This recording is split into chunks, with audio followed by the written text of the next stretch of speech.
Our friends who are from Fiction Distilling, who are at the front preparing delicious book tales for you.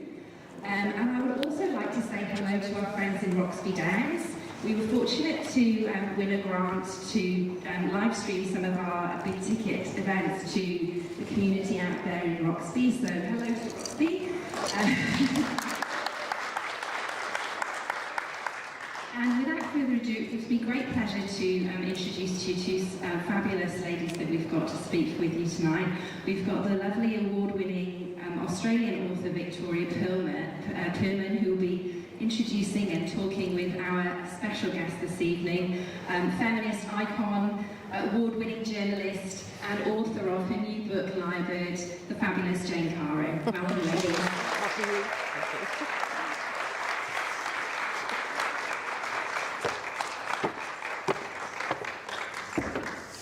Give us booze too.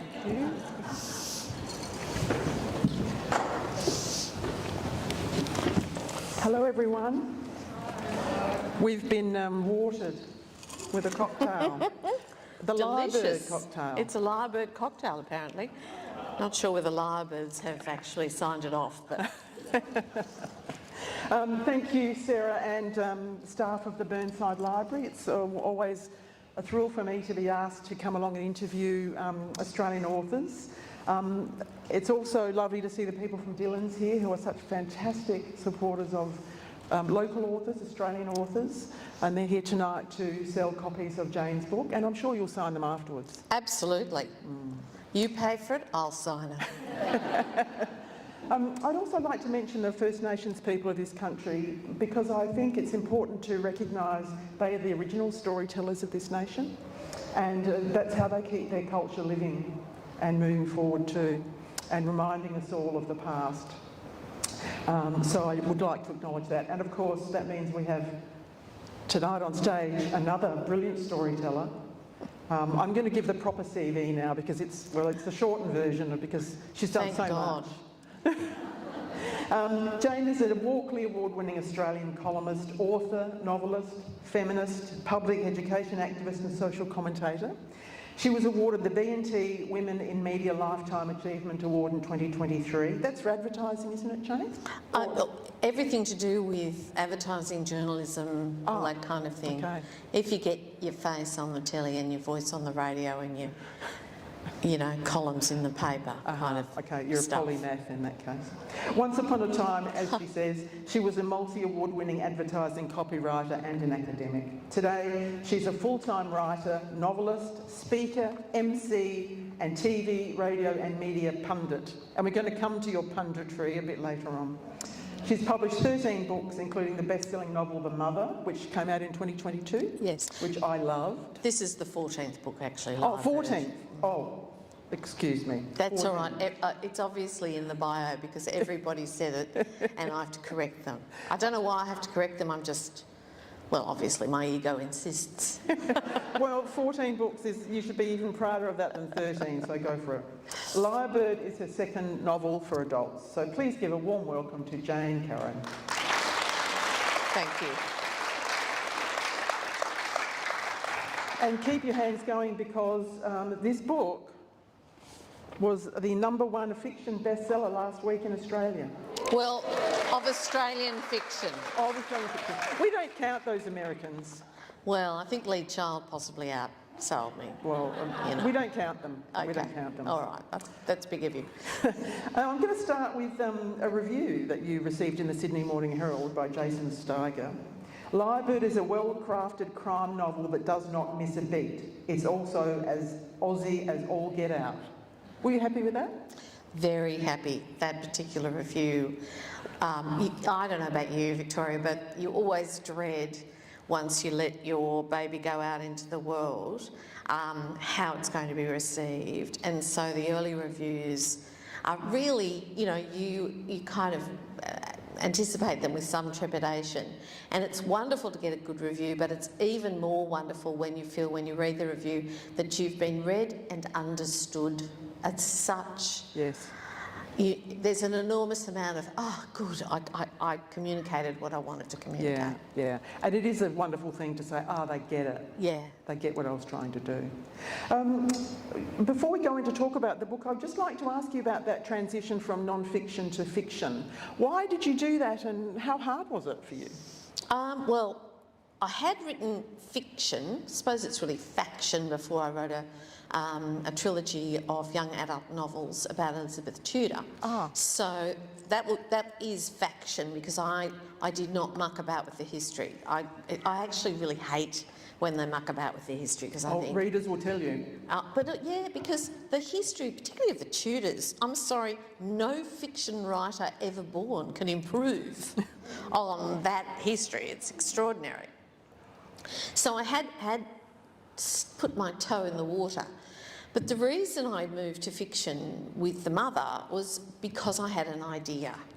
And I realised when I had that idea that it had to be fiction. It couldn't be written as non-fiction. And so it wasn't so much that I made a decision, I'm going to change. It was more the idea that I felt, that I really wanted to write and to explore, kind of insisted that I write as fiction. And then, when The Mother came out, it sold very well. And so I'm not an idiot. I went, okay, I might do this again. I'm having trouble seeing who's read The Mother? Oh yeah, it was propulsive, wasn't it? I read that you were inspired by Jess Hill's book, See What You Made Me Do. Not inspired by, but it was certainly an unbelievably important kind of resource, and I think it certainly helped form my thinking, which probably helped me to get the idea, because basically the idea for The Mother came when I saw a photograph of a young woman and her children who had been horribly killed by the husband and father, and there was an older woman with them, so it was just a family photo, and the older woman's face was pixelated, but I think it wasn't her mother, but I think it was probably her grandmother, and I'm a grandmother. And I looked at this photograph and it just really, it kind of punched me in the guts, because I thought to myself, the whole incident punched me in the guts, as I think it did the whole country. Was that sorry to interrupt, was that the one where the husband set them on fire? I don't necessarily like to say which one it was, just it could because... be any. But it could, so, there are a lot of those incidents. I wish there weren't, but there are. And I just looked at that and I thought to myself, oh, that poor woman, how must she feel? What an extraordinary and terrible loss. And then I thought, how would you feel? What would you do? And then I suddenly thought, I know what I'd like to do. And that's where the idea came from. And that had to be written as fiction.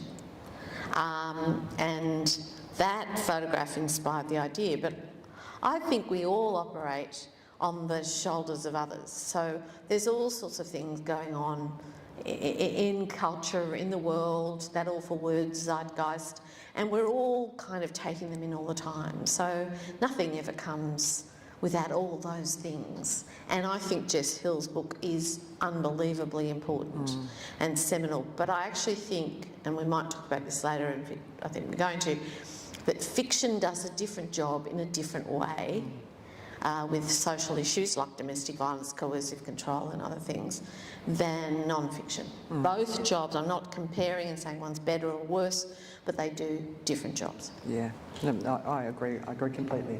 Okay, now we're going to talk about lyrebird. I thought I'd ask you about lyrebirds because they're not native to South Australia.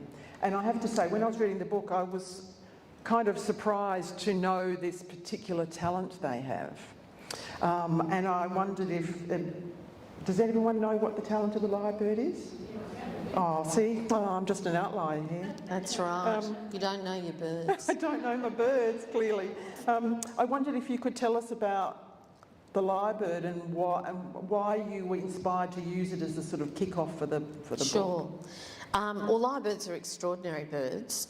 They not only do they do this incredible mimicry, but they also have a voice that is like an opera singer's voice. It is clear as a bell, and they project, so they are real performers. Also, when they do their mating dance to attract females, so it's the male superb lyrebird that does all the tricks, that is an extraordinary display as well. So they are, and their tail is magnificent when it's in its full display, in its own way as striking and extraordinary as a peacock's tail. But they have this talent that peacocks don't have. They have this voice. And my husband is a cattle producer, amongst other things, and we have a property on the edge of an area in the Upper Hunter in New South Wales called the Barrington Tops, which is a temperate rainforest, and there are a great many lyrebirds. So we often see them scurrying across the undergrowth. We hear them a lot. And, you know, they're just part of the kind of wildlife up there. And one day, while I was struggling with another novel idea, which will probably never see the light of day now, we were walking in the forest, and a lyrebird came out of the undergrowth and walked in front of us for about 10 minutes, for about 10 or 15 feet in front of us. So, you know, we were very quiet and obviously very aware of the extraordinary. Like, it's a privilege to get to see a bird like this, you know, in that sort of almost intimate situation. And while we were following this bird, again, like thinking about that photograph and the older woman, the grandmother in the photo, I started thinking about lyrebirds and what incredible creatures they were and what incredible mimics they were. And then I suddenly thought, what if a lyrebird heard a murder? And that's where the idea came from. That's just one of those. I listened to a podcast the other day, this is important, I swear, about Dirty Dancing, and the producer was talking about how she was sitting down with the writer of the screenplay, and the writer said, oh, there were two types of dancing in the 60s. There was the clean dancing, and then there was the dirty dancing. And Linda Gottlieb said, that's the $1 million title. Mm-hmm. And in the same way, when you had that thought, you must have said, that's the $1 million idea. Well, I mean, it tells itself. Yeah, exactly. I just thought, okay, that's what I've got to write, that's what I've got to explore. And so it kind of went from there. And lyrebirds, the other thing that happened too is, you will know that in 2019 there were terrible fires in New South Wales, and we had a fire 9 k's from the back door, so it was pretty terrifying. And what I learned as I was researching lyrebirds was that before 2019 in New South Wales and in other areas, I think they're also in Queensland and Victoria, they were considered common. They're now considered endangered because so much of their habitat was burnt. So they are an extraordinary bird. There's nothing like them. Sometimes people say, oh, but, you know, would they really mimic the human voice as well as that? Well, there was an incredible story, some of you might have seen it, on the ABC News site about Taronga Zoo, and how for a while the zookeepers were really, really distressed because they thought there was a baby abandoned somewhere near the, and they searched and searched for this baby and they couldn't find it, but they'd hear it crying, and then they finally realised that it was the lyrebird in the enclosure, that in the aviary at Taronga Zoo, that had obviously heard a baby crying as, you know, the parents was taking the bus, and perfectly reproduced the sound of a baby crying. Oh, that's very spooky. Yeah. So they are extraordinary in their ability. They mimic chainsaws, they mimic the sound of axes, they mimic the sound of a radio being tuned onto the right channel. Whatever they hear, they can reproduce. Did you hear the song of that lyrebird that was walking in front of you? No, it wasn't displaying. They only do it, well, they mimic a lot, but they only do their display and the full repertoire between May and August in the mating season. Okay. Yeah. So Jane's going to do a reading for us and sort of setting up the story. Okay. There's nothing we like better than hearing the author read. Well, that's just me. Depends on the author. Let's see. I'll do my best. I'll only read short bit.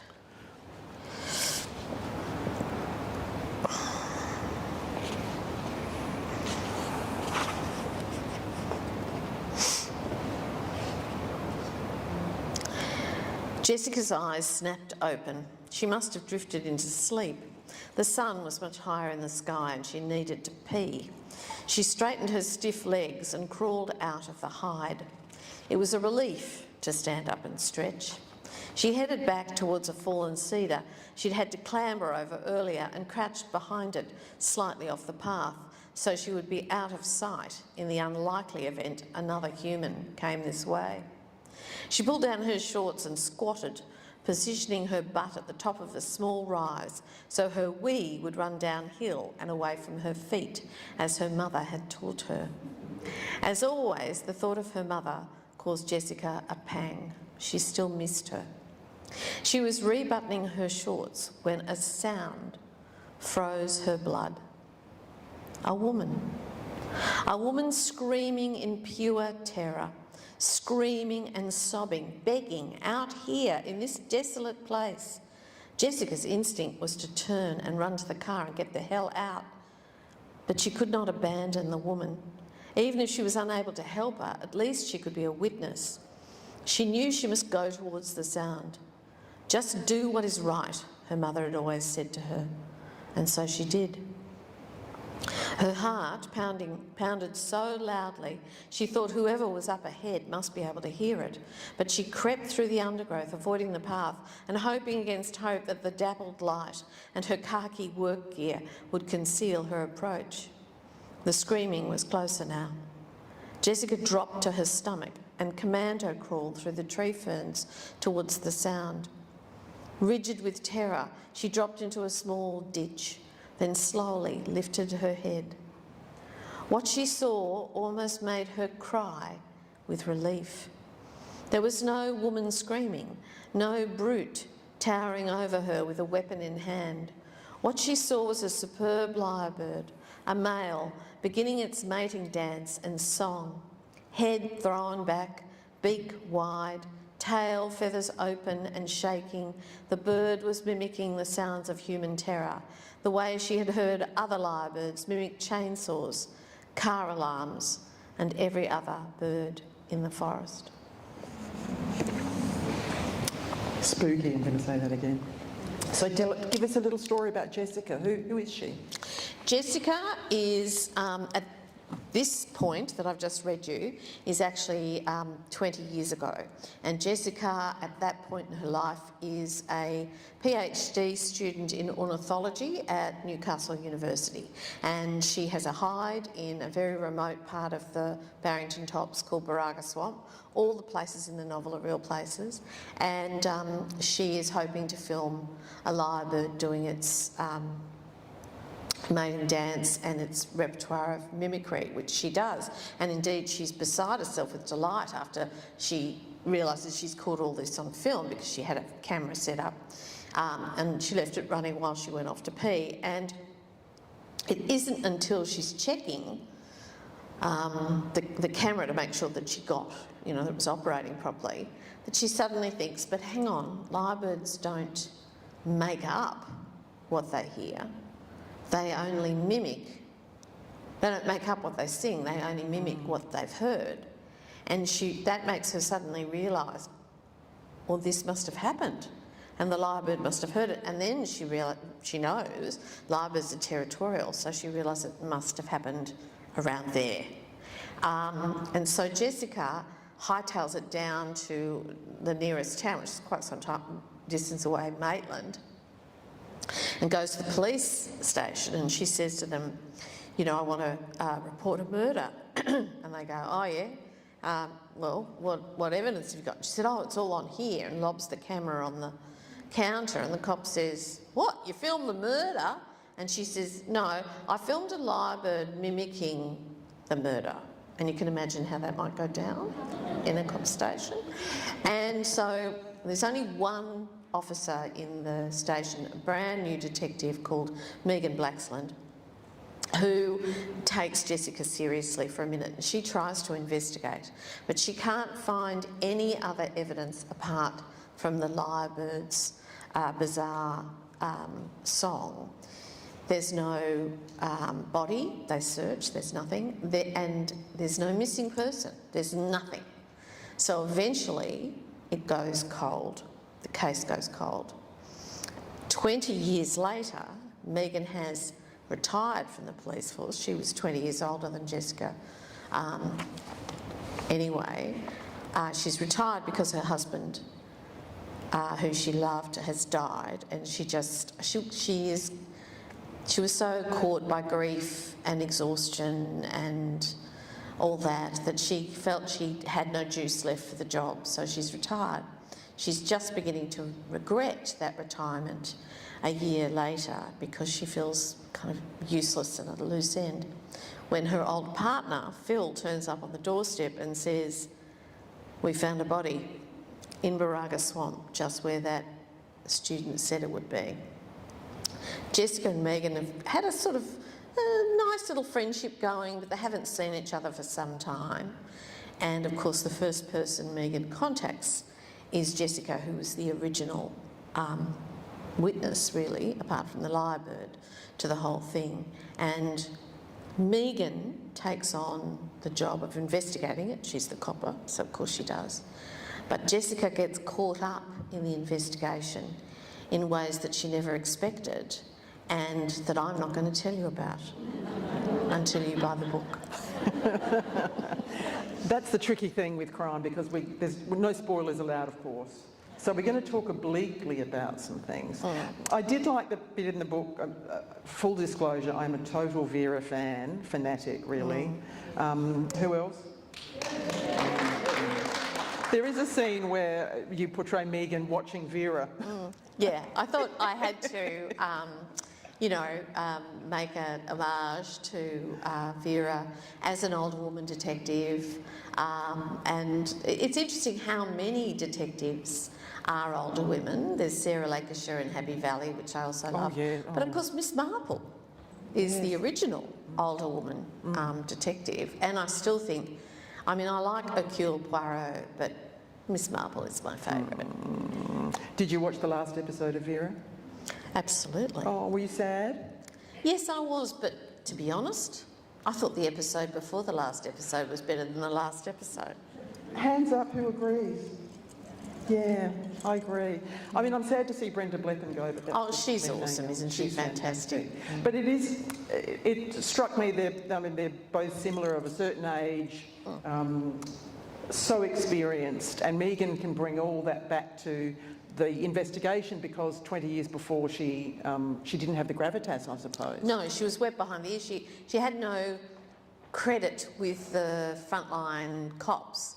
So they all just, and 20 years ago, being the only female detective in a regional cop station in New South Wales, she's got a lot of hurdles to climb over. Now, we know that she's done that because Samira, who's a junior cop who comes with Phil to say to her, "We want you to come back and run this investigation," says, she's retired in the rank of senior sergeant, detective senior sergeant, and she says, Senior Sergeant Blackson, you're a legend in the at the station. And Megan says, "Well, you know what legend's code for, don't you? Old." But what that does is it enables us pretty quickly to understand that Megan has climbed in the estimation of her colleagues, and of course that's why they ask her back. And there is a sense, even with Phil, who was one of the male cops who mocked Jessica, particularly when she brings this evidence to them, there is a sense in which Phil has changed and grown, and in fact he apologises to Jessica early in the book for being the way he was. She doesn't recognise him and doesn't really understand what he's talking about, because I don't know if you've noticed, but stripling cops when they get older don't look anything like they used to look like when they were young, particularly if they're blokes.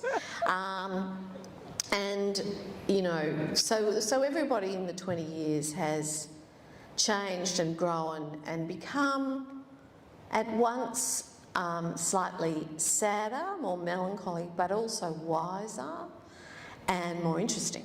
And more compassionate. And I think the thing about Vera, if we're talking about her as a character, and Brenda Blethyn said this in the, Farewell Pet episode after the last one, that it's Vera's kindness that is one of the things that really resonates with audiences, and I thoroughly agree. Yeah, I agree too. So she's not all gruff, because you need a character to have shades, don't you? There's one quote that I really did. I pulled a couple of quotes actually from the book and that I wondered if you'd talk about, and it goes to just what you were mentioning about experience and sadness and wisdom. Megan says to Jessica, "We get called out for domestics more than any other crime. Women screaming is the soundtrack to our lives." That is true, unfortunately. Many, many years ago when I was in advertising, I worked with the New South Wales Police. At that time, they were called the New South Wales Police Service, and you can always tell whether you've got a hard right, law and order kind of government, or you've got a softer left, because the police changed their name from police service to police force, back to service and then force. Personally, I prefer service, but we all have our biases and I have plenty. So I worked with the police and did a campaign on getting people to report on domestic violence, and that's when I learned things like domestic violence is still the single biggest reason that police are called out. And as we know from the horrific stats at the moment, I think we're at 28 women already who've been killed. Those statistics are getting worse, not better. So I was on very safe ground having Megan say that. Yeah, and she might be wiser, but you give her every reason to be more jaded. How can any police officer, especially a woman police officer, see that and know it's getting worse? Well, indeed, but she isn't, I don't think, jaded. I think she got absorbed with, her husband dies of lung cancer, which is a particularly horrible way to die, so she was totally absorbed in caring for him. I actually think she's not jaded. She's realistic, but I also think that she understands that it's important that she's there and that to take action and to bring people who are violent to account, to justice, is at least something, and it's important. And I often think that about hope, because, we're living in particularly bizarre times at the moment. So people often ask me, how do you stay hopeful? And I think it is when you take action, however big or small it is, to live according to your values, that creates hope. And that, I think, is why Megan is not jaded. In fact, she loves being a cop. She loves, she's almost ashamed of it. She says on a couple of occasions, she thinks somebody says nothing you like better than a juicy murder, I think she says to the forensic scientist, who says to her, who's a great mate of hers, and the forensic scientist says to her, nothing you like better either. And Megan thinks, shit, yes, that's true. So there's a guilt attached to the excitement of trying to find out who did it. And the challenge of solving the puzzle. Yeah, exactly. Yeah. I'm going to go back to Jessica now. She has a 15-year-old daughter in the meantime, in the past 20 years, and having adult children myself, although not daughters, there's a quote that I loved. Sheridan didn't look 15, maybe that was the problem. She was tall and willowy. With makeup and hair done, she could pass for 25. And it seems as if she thought she was 25. Any rule, any restriction was treated as a human rights issue. Sheridan's sense of injustice was finally honed, and she could argue black and white until Jessica gave up in frustration. I had 2 daughters. I lived this. That comes straight from my heart. My eldest daughter, when she read it, said, yes, I recognise Sheridan. She's 37 now and has a 7-year-old daughter who is definitely going on Sheridan very rapidly. Revenge. No, actually, it doesn't work out like that. You actually think to yourself, oh, okay, I'm here to help. So we see these two characters, Megan the police officer and Jessica the ornithologist, who's now an academic. Associate professor at Newcastle Uni. Who come back together after all this time and begin investigating the body. Do you want to take us through that bit of the story without giving anything away? Yes, well, basically, again, so often when you have an idea, the idea is both liberating in that you now know what you want to write about, but it's also immediately creates guardrails, because the idea takes you in places where if you're going to make this work, if you're going to make it... Because fiction isn't true in the literal meaning of the word, but it has to be true as far as the world of the book is concerned. So it has to ring true. So that takes you to certain places. And because there was no body, there was no missing person, there was no record of the definite human remains they eventually find. No one ever reported, no one ever, nothing, not a thing. How does someone become totally off the radar? Nothing, no record of them ever existing. How does that happen? And of course that took me to human and sex trafficking, because those people enter the country, they're brought in illegally, they have no footprint, there's nothing, no evidence. They're like ghosts while they're still alive, which makes them particularly vulnerable to predators. So very quickly I realised that I had to, that was a logical explanation. And of course this will surprise you, but I don't actually know very much about human and sex trafficking, so I knew I was going to have to research this. And I must say I really, I know it sounds terrible to say this, but I always enjoy the research side of things, even if I'm researching something grim, because you find out all sorts of things that you didn't know, and it kind of broadens your understanding. And I was very fortunate, because not knowing much about sex trafficking myself, I thought, well, who do I know who would know? And I'm really fortunate to be good friends with Kate McClymont, the wonderful investigative journalist in the Nine media. And so I rang Kate and she said, oh yeah, and she gave me the names of two cops who had worked for the human trafficking squad, and they were just incredibly generous with helping me out and giving me information. But I was also shocked to the core by some of the things they told me. They didn't tell me this. A member of the audience at a Queensland event who works for an organisation that tries to combat sex trafficking told me that organised crime in Australia makes more money out of sex trafficking than it does out of drug dealing. This is a hidden problem in this country. We don't acknowledge that it occurs. And the other thing that I was told that really, really upset me is that when the police raid the brothels where these girls are basically enslaved, that is what's happened, the girls who they rescue are immediately deported. I think that's outrageous.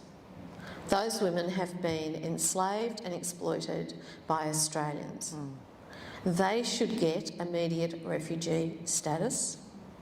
And I'm sorry, but the men who exploit them, if we're going to deport anyone, that'd be my choice. That'd be my choice. Yeah. And the tragedy is, of course, that's another reason why those girls and women won't seek help, because they know they're going to be sent to the countries, the very countries that they believed transparent bullshit in their desperation to get away. And I was also told that wherever there is trouble and awful things happening in the world, there are spikes of the number of those women who turn up in these appalling places, trafficked by gangsters. Yeah. It's not as if they were willing participants to say, there's a civil war, I might go and become a sex worker in Australia.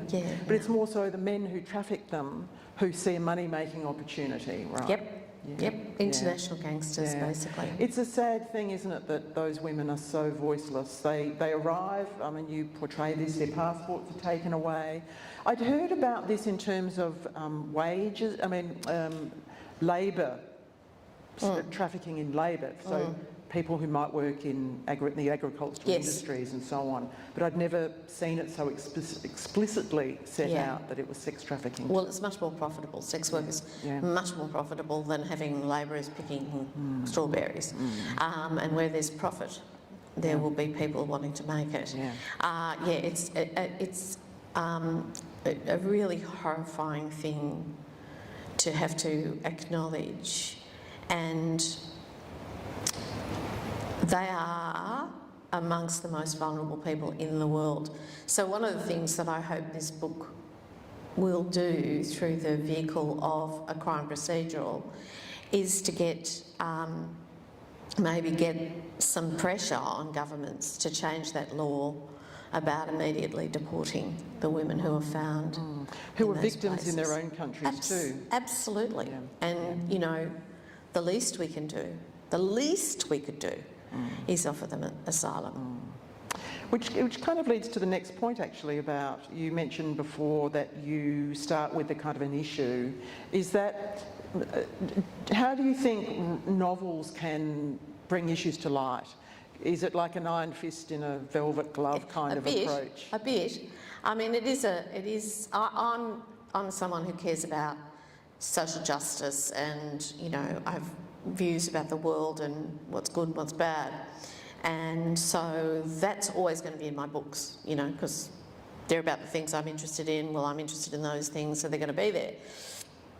But I think the thing about fiction that is really important is that because we know as we read it that it is imaginary, that this is not real, we can therefore allow ourselves.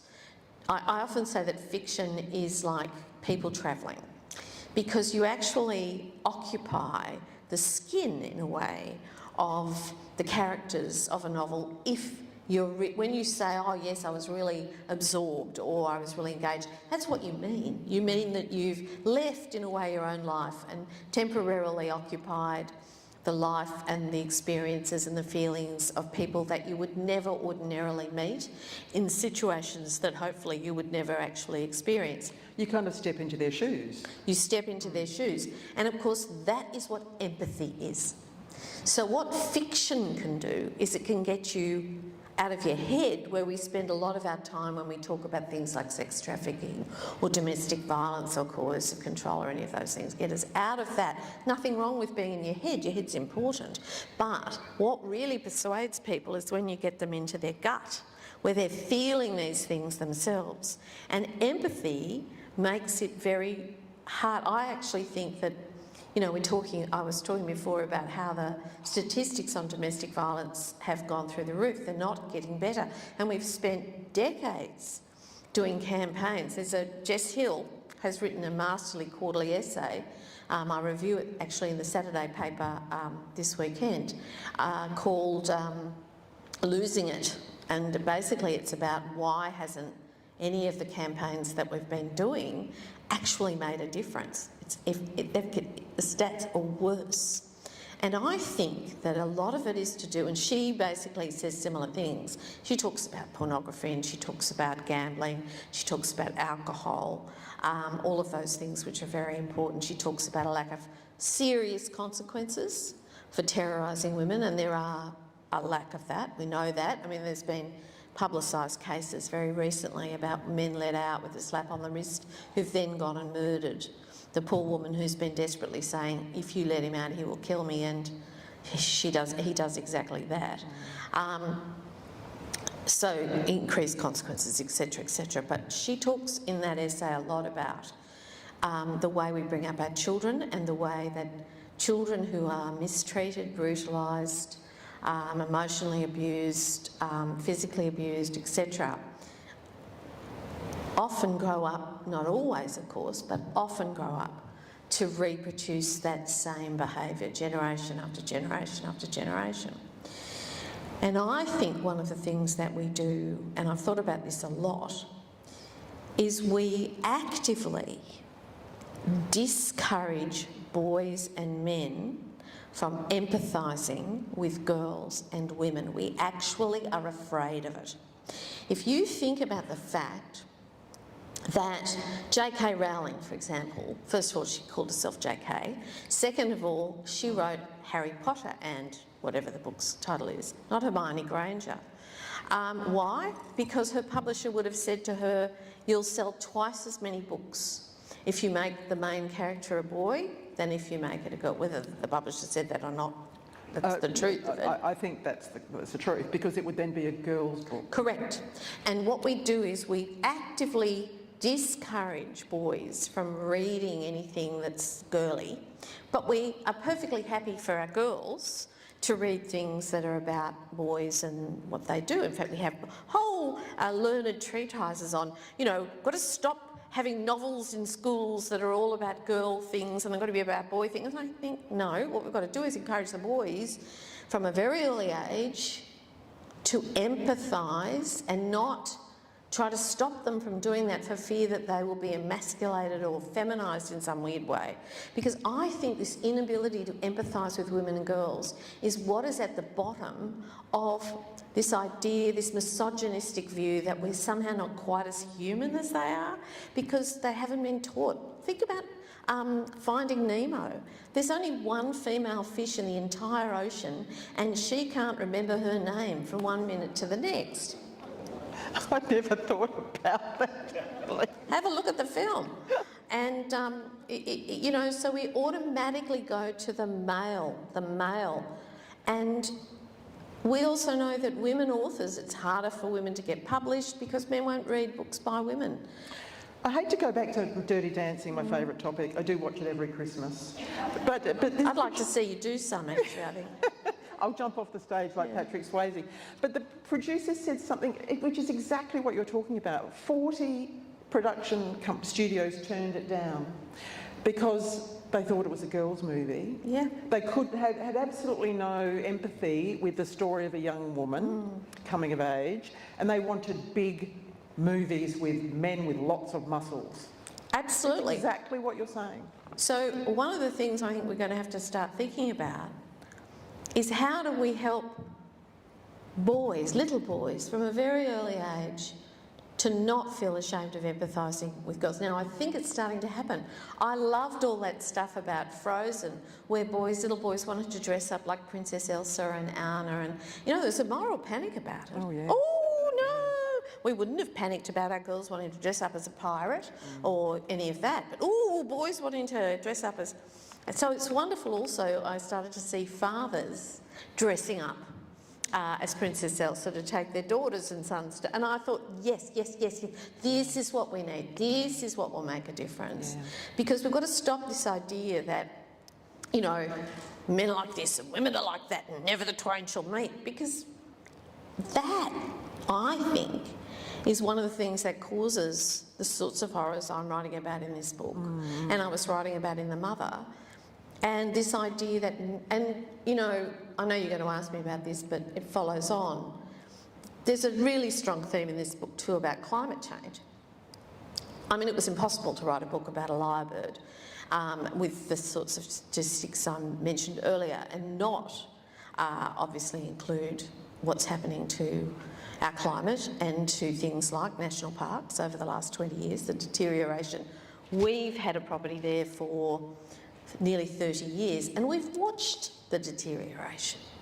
We've watched the lack of funding, we've watched the ranges disappear, we've watched the weeds invade and, what the fires, I mean, when I said there was a fire 9 k's from the back door, it's a rainforest for God's sake. They're not supposed to burn, it's not a eucalypt forest, but they burn now. And so there's this, I just have this feeling that we have to write about these things, and that one of the problems with this refusal to empathise with women and girls, that's not the same as saying men don't pity us. Yes, they do, but to actually imagine what it would be like to be us. The fact that so few men know that women feel afraid going through the world, that 1 in 3 women has been sexually abused or assaulted. Why do women love crime? We're the biggest consumers of crime, TV, film and books, because it's safe danger, because we are aware that we are vulnerable. And therefore, to read about it, to watch it and to see the guilty brought to justice, often by female detectives, you'll notice, helps us to deal with that fear that we have, which is not irrational. I mean, there was a lovely, to give you an example of this, there was a lovely exercise that a friend of mine, Nina Fennell, used to do with the New South Wales Rugby League teams to try and change the stats amongst some of those guys in terms of treatment of women. And she used to run this exercise where she'd say to the guys with a whiteboard, tell me what you do every single day to keep yourself safe from sexual assault. And they all looked at her and said, what? What are you talking about? And then she'd get the women from the office in and she'd say to me, tell me what you do every single day to keep yourself safe from sexual assault. And they'd fill the whiteboard with what they did. And so there's this lack of understanding. Oh, would that mean, what would you rather meet in the forest, a man or a bear? And all the women said a bear, and the men were all horrified. Yeah, but it's because you don't understand. And when men say, we want to protect you, the obvious question is, from whom? Not from bears. Yeah. From you. Yeah. So, to me, that's one of the reasons too that it's really important that, and I love it that so many men love Vera, because I think that helps to move that empathy forward, and that's what fiction does.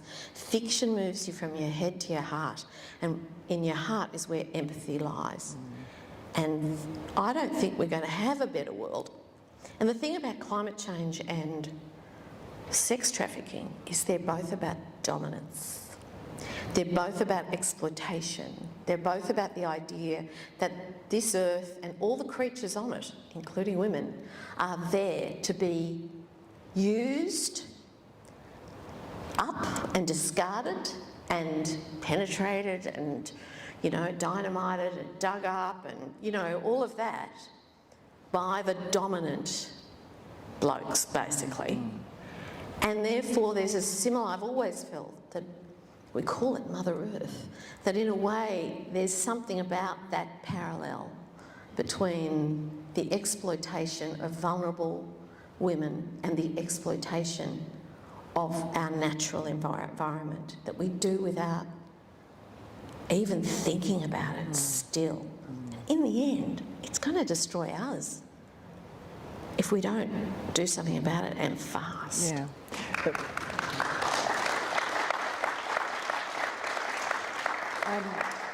the climactic last portion of the book is about a fire.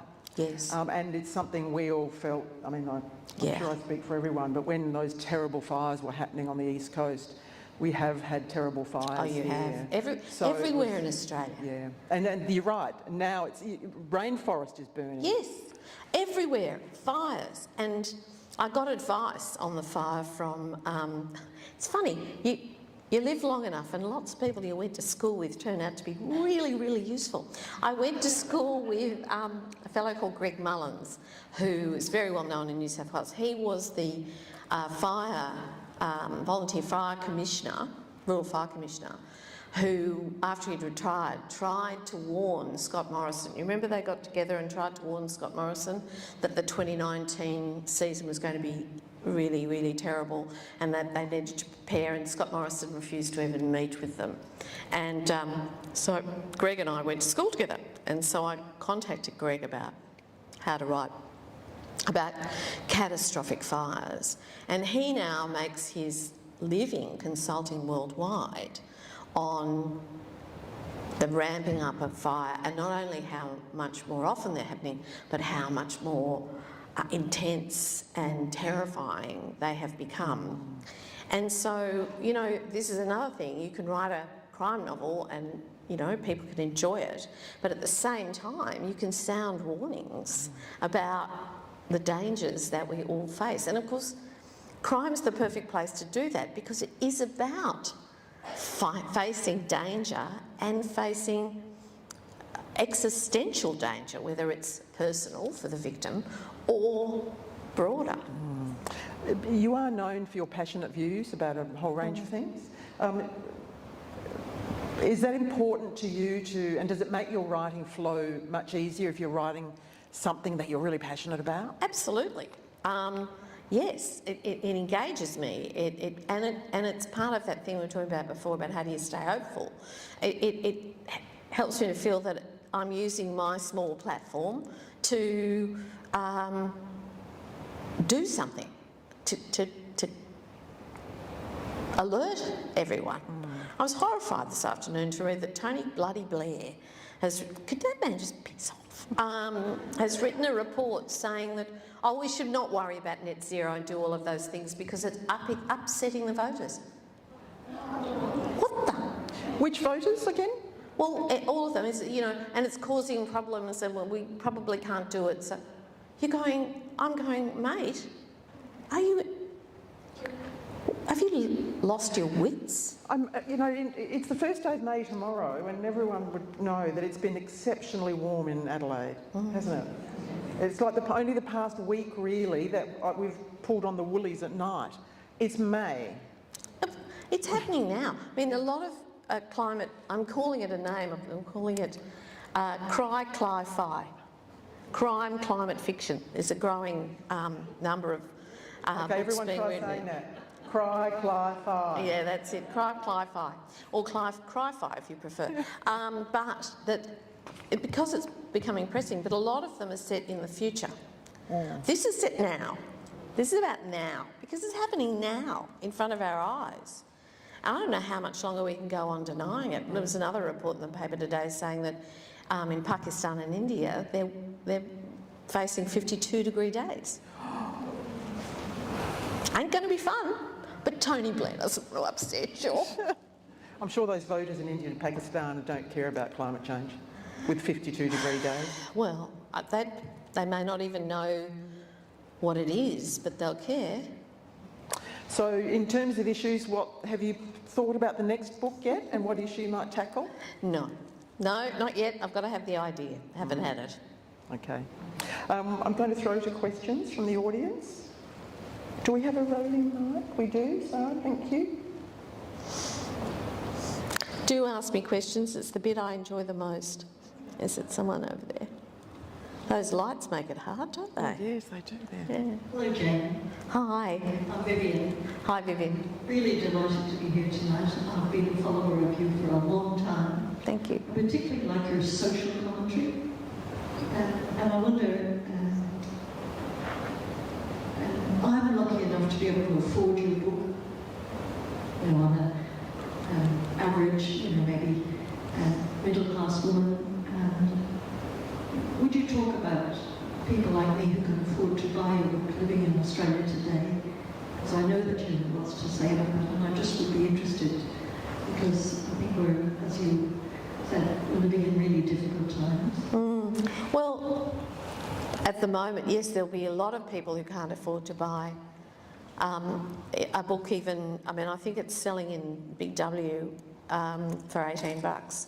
But even that is too much for some people. And indeed, when I toured with Accidental Feminists, which was the book I wrote in 2018, a non-fiction book, and it was the life story of women over 55, and that was inspired by when I found out that the fastest growing group amongst the homeless was women over 55, which is my cohort, the girls I went to school with, that were made promises and look what happened, a man will look after you. Oh yeah, really? And I would talk about the book and then of course go to the signing table and sign.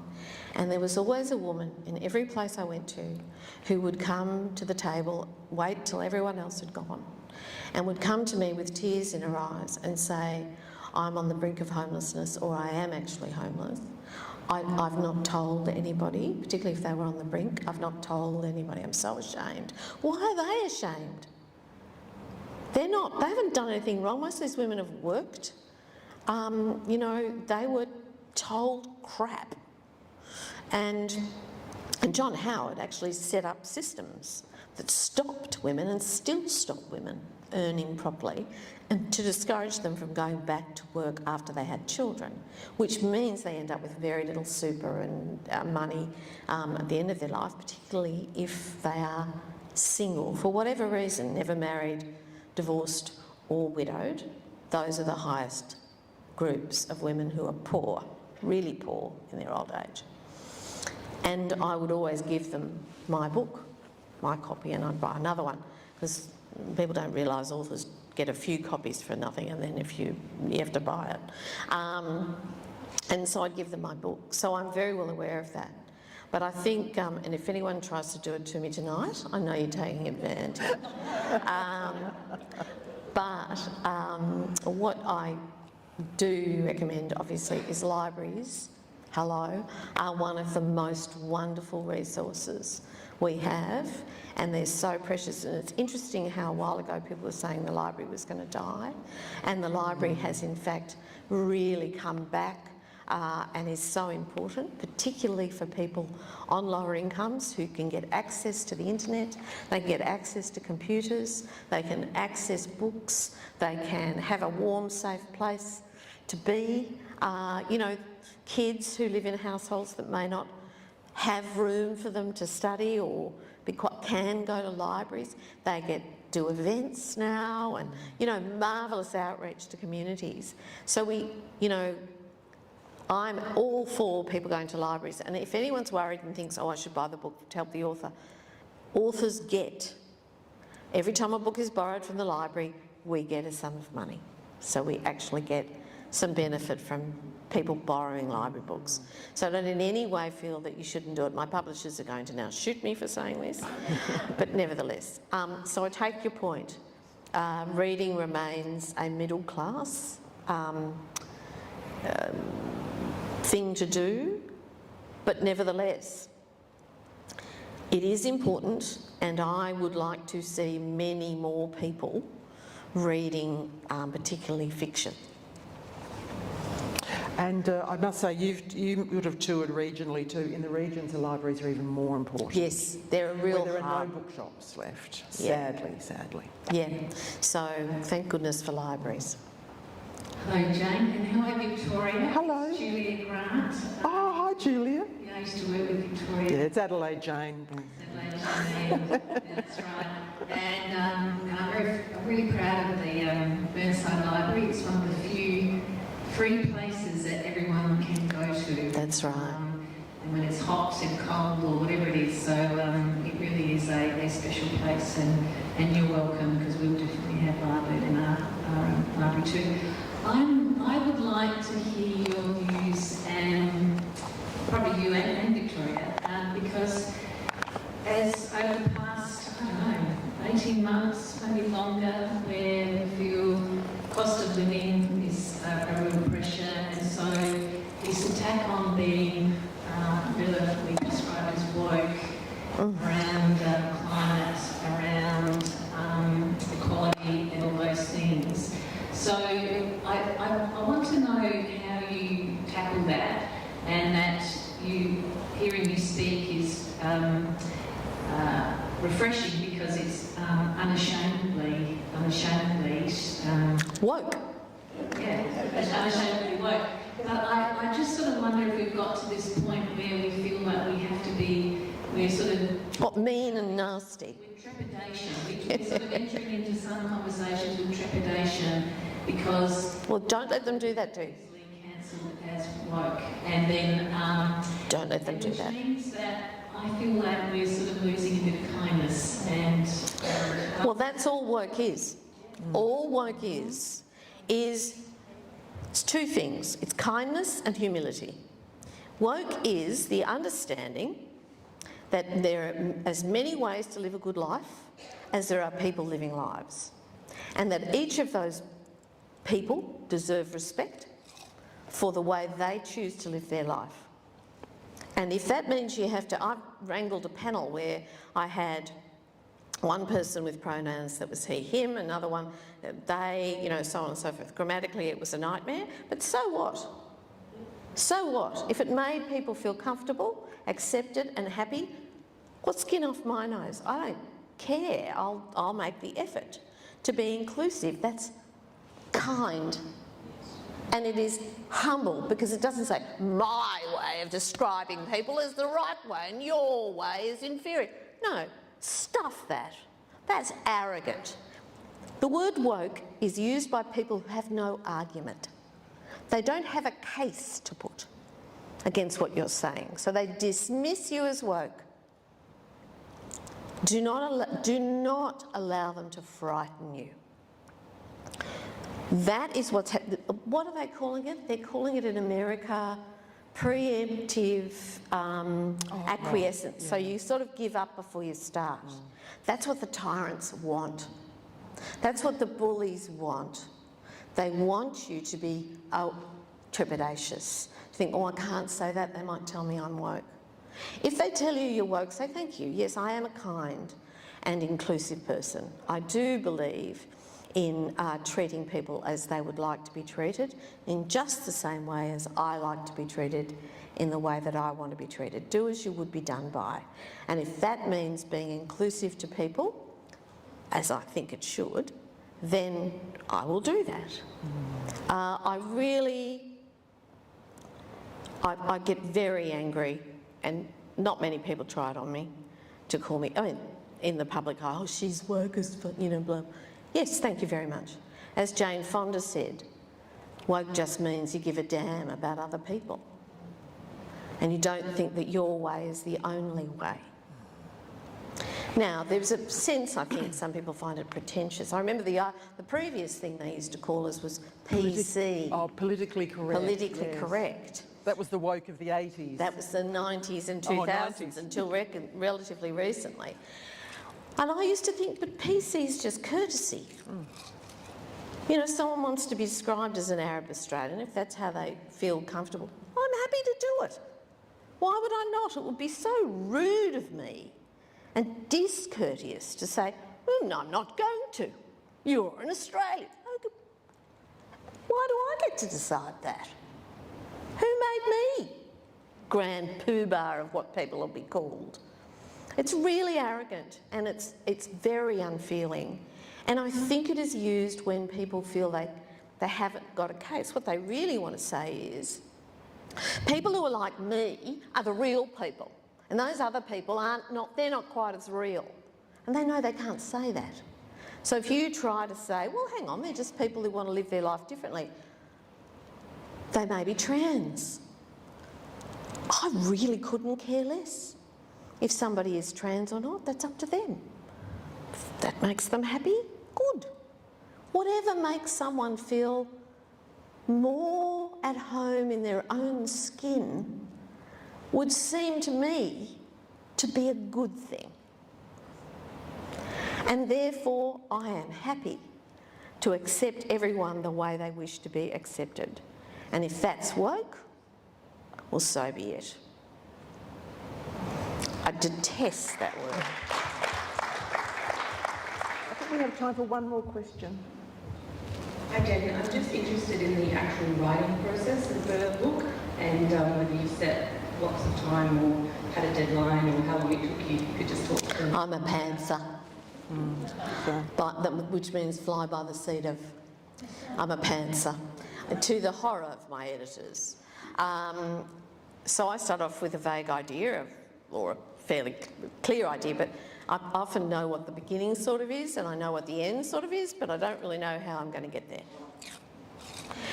And I enjoy that because it takes me in all sorts of different directions and people pop up. In fact, there's a trans woman in Lyrebird who I love. She is like one of my favourite characters in the book, and I didn't know that I was going to have a trans character. I didn't know all sorts of things that come as I'm writing, but sometimes you write and you just think, oh, well, if that's happened, then the next thing has to be this. So I do it in this kind of let it all come out.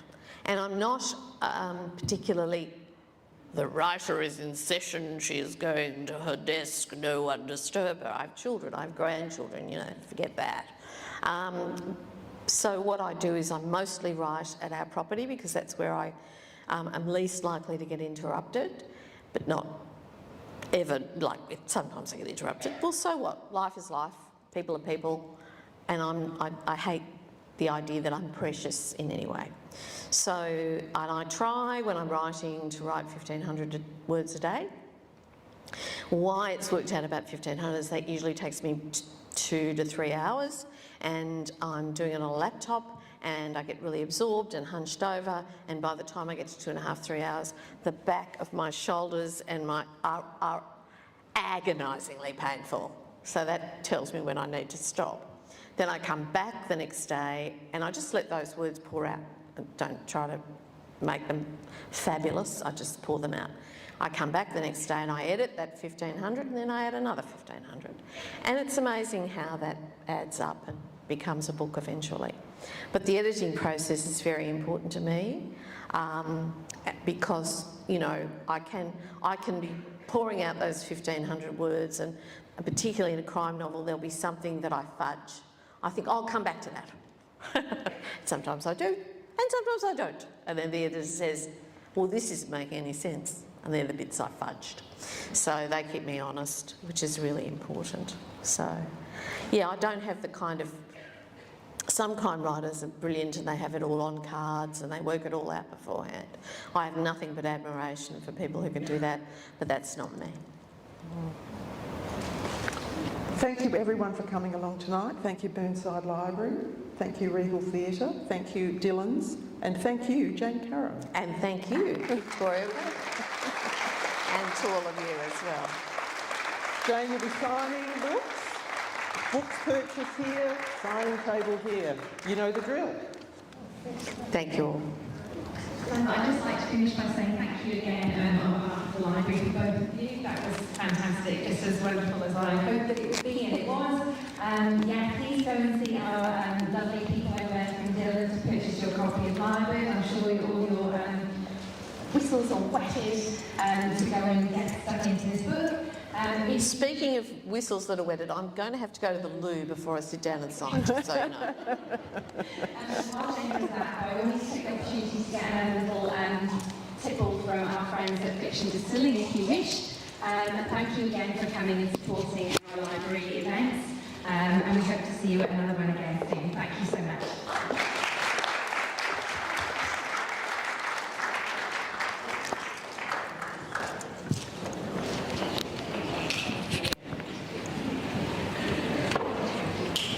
I won't take it to the loo with me.